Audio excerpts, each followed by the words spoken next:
colleagues from the BNP. We are meeting because, as you all know, last night a new transition government was announced under the leadership of Dr. Yunus.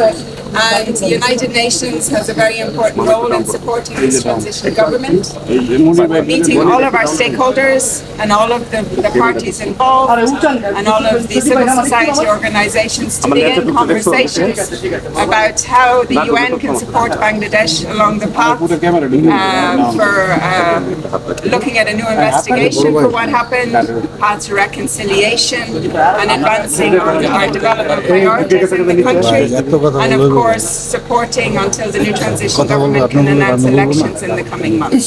So there's an important moment of consultation, dialogue, and again, we're always calling for calm. It's been extraordinary what has happened in the country over the last few days, and we all have a responsibility for calm and peace on the streets, for all of the violence to stop, so that we can really start building and continuing to build on this incredible country, what it has already achieved, to continue the economic development, and we all need to work together closely to move forward.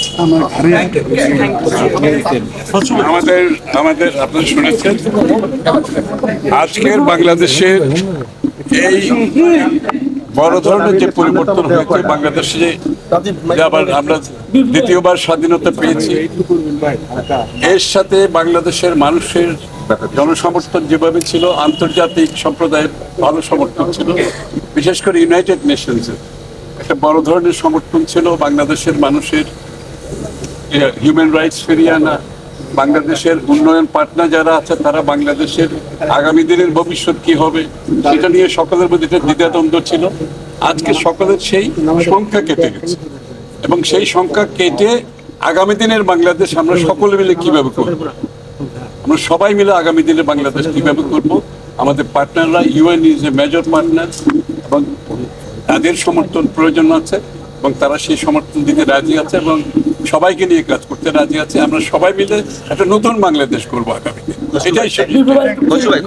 নিরপেক্ষ নির্বাচন আপনারা বলছেন, সেই বিষয়ে ওনারা কি বলেছেন? জাতিসংঘ আরে ভাই, নিরপেক্ষ নির্বাচন নিয়ে তো কারো মনে কোনো সন্দেহ নাই, বাংলাদেশেও নাই বাইরেও নাই, তো সেটা তো হবেই, সেটা তো হতেই হবে। এই জন্যই তো আজকে বাংলাদেশের আন্দোলন হয়েছে, রক্ত দিয়েছে, তাই না? Thank you.